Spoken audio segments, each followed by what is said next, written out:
안녕하십니까. 들불 한의원 원장 윤성현입니다.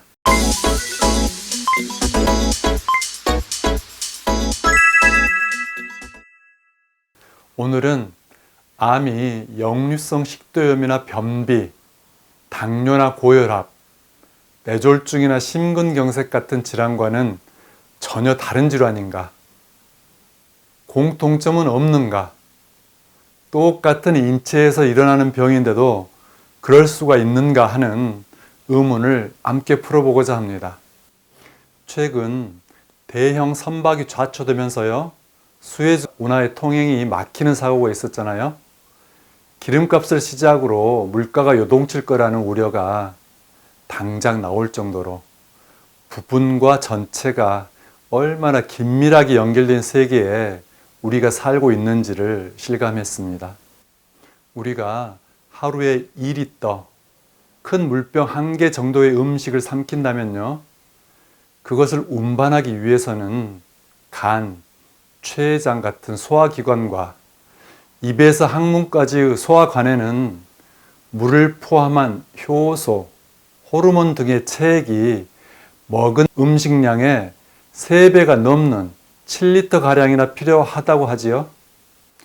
운하에서 배를 띄워 움직이는 데 드는 물보다야 적은 약이지만요, 생각보다 큰 비율의 체액이 동원되어야 합니다. 생명활동이란 곧 생명체 안팎으로 물질을 이동시키는 것인데요, 그러기 위해서는 운하와 물처럼 어떤 통로를 흐르는 액체가 있어야 합니다.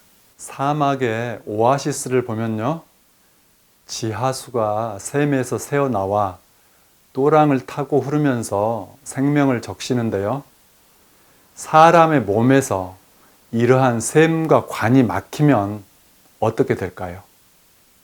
또 막히는 이유는 뭘까요? 옛날 중국에서는 피의자를 치주할 때 생쌀을 씹게 했다지요. 침이 잘 나와 무난하게 쌀을 씹어 삼키면 혐의를 벗지만요, 긴장으로 목이 메어 퍽퍽한 쌀을 넘기지 못하면 의심을 더 사게 되는 겁니다. 대부분의 암은 상피세포에서 생겨나는데요, 우리 몸의 샘과 관의 내강, 그러니까 안쪽 표면은 이들 상피세포로 이루어져 있고요, 내강을 흐르는 체액도 거의 이들에 의해서 합성, 분비되는 겁니다.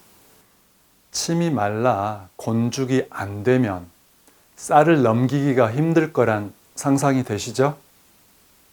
위액이 부족하면 위에서도 같은 고통을 느낄 거고요. 난소낭종이라고 들어보셨나요?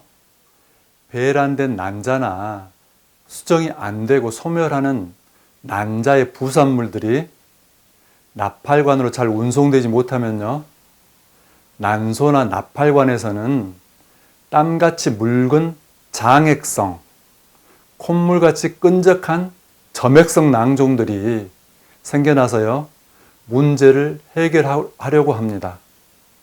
이 중에 장액성 낭종은 난소암으로 이어질 수가 있는 겁니다. 췌장에도 점액, 장액을 가득 품고 있는 세포들이 생겨날 수 있는데요, 십이지장으로 소화효소를 실어 내보내는 데 필요한 내강액을 이자샘과 이자관에 정상세포가 충분히 만들어내지 못하는 데 대한 보상적인 현상으로 해석되고요, 그중 점액성 세포는 악성일 수 있다고 알려졌잖아요. 자신의 몸으로 내강과 내강액을 만들고 유지하는 세포들이 결국 과로와 긴장에 지쳐 내강액을 더 이상 만들어내지 못하고 내강의 폭을 유지하지 못하게 된다는 점은 다른 질환과의 공통점일 수 있는 겁니다.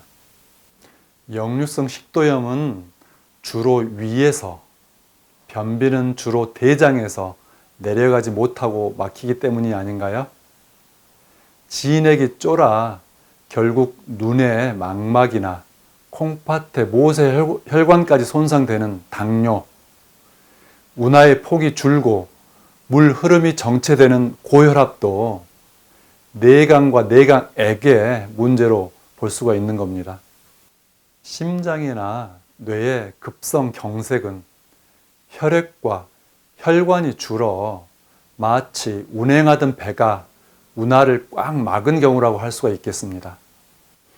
암 환자는 암으로 죽지 않는다는 말이 있잖아요. 결국 먹지 못해서 그렇게 된다는 건데요. 위에서는 받아들이지 못하고 밑에서는 내보내지 못하니 위장관이 막혔다는 겁니다. 먹지 못해 마르고 싸지 못해 붓는 빼도 박도 못하는 진퇴양난의 사태를 맞게 되는 겁니다.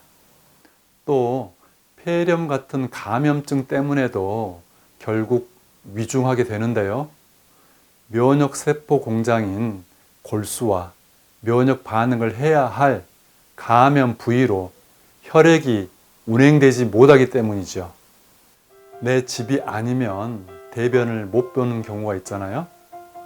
집에 돌아와 배변 뒤에 상쾌함, 개운함, 거뜬함에 비춰보면 변을 참고 담아둘 때 결장과 직장이 얼마나 과로와 긴장에 시달렸을지를 알 수 있겠잖아요. 음식이든 감정이든 물처럼 흐르지 못하고 막힌다면 암까지도 될 수가 있는 겁니다. 모두들 상쾌, 통쾌, 유쾌한 시간 되시길 바랍니다.